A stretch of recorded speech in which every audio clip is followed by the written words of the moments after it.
If our education is built on the pursuit of knowledge, why do they punish us for asking too many questions? Failure is the best way to learn. Yet our education systems across the world punish us for it, never allowing us to correct our mistakes. After the Romans, education became a system of memorization, repetition, recall, rigid procedures, obedience, suppression of philosophy, and punishment of dissent. It replaced the Greek model of inquiry, reasoning, and adaptation, turning education into a tool for indoctrination and control. If we are taught that progress is about moving forward, why are we so afraid to leave the past behind? What became of Roman students without philosophy? The same thing that happens today to us.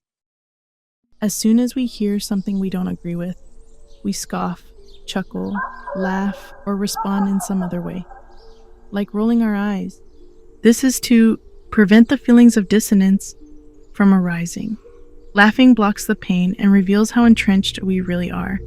The more entrenched we are in anything we believe to be true, the greater the feelings of guilt, shame, and impending doom, and so the greater the reaction. This is the feeling of cognitive dissonance. To overcome it, we must be aware of it and avoid escaping or dismissing anything without giving it a genuine chance. The stronger the dissonance, the stronger the urge to mock, laugh, harass, or become angry. This is where conflicts are born, and harassment, ostracizing, and laughing begin. Laughter is in this sense not of joy, but a defense mechanism against the unexpected. Children laugh at others for not knowing something that they knew, or they really get a kick out of it if you say the wrong answer from what they understand. Ridicule has always been the first guardrail against inconvenient truths. If we cannot re-examine, we cannot endure. Democracies erode not by lies alone, but by the laughter that silences questions. History loops because we think we're immune. If a fact can be changed by a group of people, was it ever a fact at all? Anyone can be highly intelligent, but to become a genius, you must first become a fool. Geniuses in this sense may not exist at all. We praise those who earn the highest grades, the ones who endure the most rigid forms of mental indoctrination training. We shower accolades on them while the truly intelligent sit in class, bored to death, starving for mental stimulation, and given only repetition, discouragement disguised as learning. It gets old and we all grow tired and seek comfort. But is the pursuit of comfort an enemy of personal growth? Do we have our own thoughts, or are we just echoing the thoughts of others? We don't just see the world, we're shown it by feeds that learn our reflexes. If the victors write history, how much history has been permanently lost? Who were they? And what didn't they want us to know? Is there a difference between truth and consensus? Do we know the truth? Or have we been passing on the falsehoods of those who have been dead for centuries? Is our idea of intelligence false and just a measure of how well we follow rules? Memory recall is important, but a computer with all the memory in the world can do nothing without a good processor driving it. Is our society designed and structured to reward mediocrity, where we ourselves always feel as if we're the mediocre ones? And that is exactly how society was designed. By the time we graduate high school, most of us have already lost much of our curiosity, which fuels inquiry. And soon after, ambition and desire fade as well. Life and work beat us down within this system until we gladly accept being just another brick in the wall. Whenever you put care and pride into your job, you get put down by your superiors, and so you no longer take the initiative. Everything you do is a transaction, and your exhaustion is to be worn like a badge of honor. Those without family that hit a rough patch are thrown to the streets, with ever-increasing odds that they will ever get out. 10,000 children starve to death each day, despite having more than enough to feed everyone a few times over.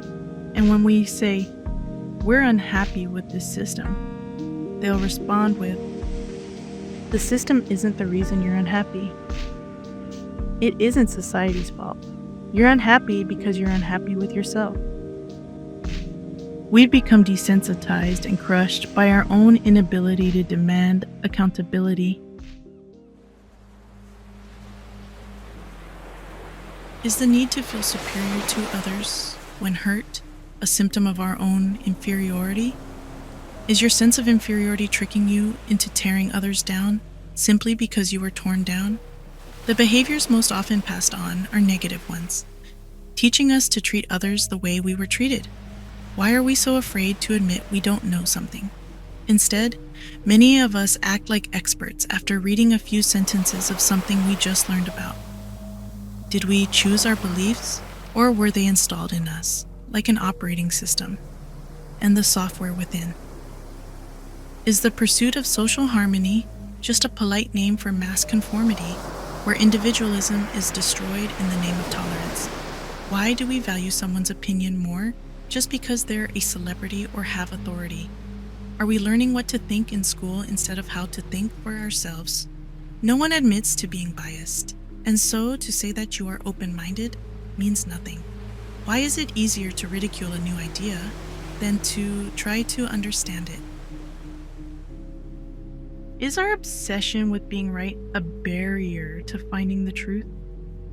What if the most dangerous lie we tell ourselves is that we are the exception to the rule, that things didn't affect me like they affected everyone else around me? If you can't prove something is wrong, does that mean it must be right? The moment you scoff is the moment you should start listening. Ridicule has always been the first defense against truth. Is being open-minded an illusion that hides the things we're most afraid to confront? What if the greatest mystery of all is not the universe but breaking free from our own minds? If you can't be truthful to yourself, then how can you expect anyone else to be? If the goal of education is to create thinkers, then why do we get degrees for memorizing the curated information that they want us to enforce? Is the most dangerous person in the world the one who questions everything, or the one who doesn't? If two halves of the country believe the other halves of Congress are the dumbest people in history, and 98% have a 4-year degree, while 68% of Congress have a master's degree or greater, doesn't that prove our education system has failed to produce objective, fair, unbiased individuals? Is it possible that the puppet master we're looking for is ourselves, because we are the ones who perpetuate the system that we have failed to fix? But are we so afraid of being wrong that even when we haven't evaluated any evidence, we dismiss it as we're all-knowing? If we can send rovers to Mars, then why can't we send one to the moon to eliminate a widely believed conspiracy? What if a system is designed to use ridiculous conspiracy theories like flat Earth and lizard people to shut down all real inquiries into fraudulent behavior? Science holds no truths, keeps no trophies, and clings to no pride. If we cannot question it, then we cannot call it science. Entrenched beliefs passed down as untouchable dogma are not knowledge, but indoctrination. Cognitive biases run so deep they can cripple understanding itself. They can shut down our very ability to read, to listen, to comprehend. Whenever the new information collides deep enough with what we already know. Sometimes it shows in strange ways. A sudden wave of drowsiness, becoming suddenly asleep, or have a haze or headache that fogs the mind. All of these are connected through this one mechanism that controls all of our entire lives. It isn't just some underlying quirk, it controls us deeper than we understand. Most can't even recognize it, yet it is the driver of most biases. Those caught in bias almost never know when they are in its grip. Denial is quick to action. To protect our deepest beliefs, we invent excuses, twist logic, cherry-pick evidence, reinterpret, dismiss, deflect. Anything to avoid change. And so, nearly 2,000 years later, rulers have risen and fallen. But the system endures. It persists because we inherit it, carry it, and enforce it. We do to others what we had to go through. We learn these behaviors from the generation prior, and we enforce them even if we think they're wrong. To fight it is to fight ourselves, to wade into the guilt, shame, and dread we spend our whole lives avoiding. Cognitive biases run so deep that we don't initially notice anything odd about this photo. But once we do, we might believe that shadows can bend in impossible ways, going upward in the middle, then veering right on the left side of the image, and then somehow running perpendicular going from left to right, as the astronaut's shadow goes from down to up, as if the light source could cast shadows at 90-degree angles to one another, which defies basic geometry and basic physics. And yet, we dismiss it, and keep on dismissing. Russia placed retroreflectors on the moon and returned lunar samples without ever sending a manned mission, proving that such feats do not require human footprints. Forensics of Apollo 11's orbital images before going to the moon, analyzed with methods developed by Andrew Letty in 2021, shows something alarming. In Earth orbit, the sun's light under this forensics analysis remains perfectly consistent with what we see today in orbit, or through atmosphere and with analog and digital sensors alike. But the moment we arrive on the moon, the sun suddenly has not a single characteristic of it being the sun. It produces interference patterns, the wrong spectrum, the wrong shapes, and scattering in ways not of a natural star, but of an artificial light source.